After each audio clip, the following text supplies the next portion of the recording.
Assalamualaikum warahmatullahi wabarakatuh. Perkenalkan, nama saya Rosemary dari kelas 11 IPA 3. Jadi di video kali ini saya akan menjelaskan materi dari kelas 11, yaitu struktur sel dan fungsinya. Sel itu terdiri dari berbagai bagian, dan bagian-bagian inilah yang dinamakan struktur sel. Struktur sel ada bagian luar dan dalam.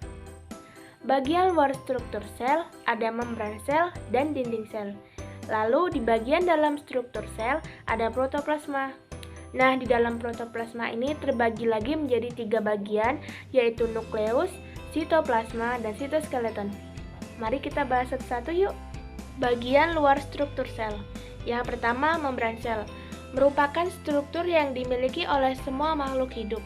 Membran sel adalah lapisan terluar yang membungkus dan menjaga komponen di dalamnya yang disusun dari lipid, protein, dan karbohidrat.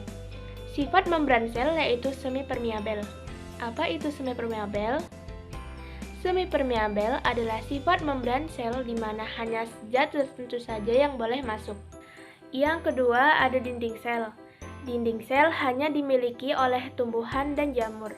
Struktur dinding sel ada 2, yaitu primer dan sekunder. Letak dinding sel primer antara lamela tengah dan dinding sel sekunder. Dinding sel primer memiliki kandungan seperti hemiselulosa, selulosa, lipid, dan protein.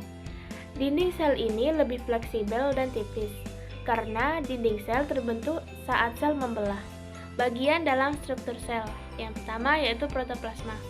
Protoplasma adalah semua bahan yang mengisi bagian dalam sel, letaknya di dalam dan mengelilingi membran sel.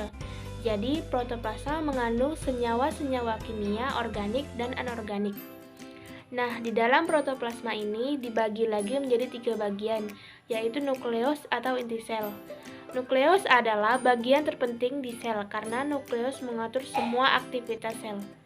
Yang kedua, sitoplasma, yaitu cairan di dalam sel yang letaknya di antara nukleus dan membran plasma. 2 komponen penyusun sitoplasma yaitu sitosol dan organel-organel. Yang ketiga ada sitoskeleton. Sitoskeleton adalah rangka sel yang terbentuk benang-benang halus dan protein dan menyebar di sitosol.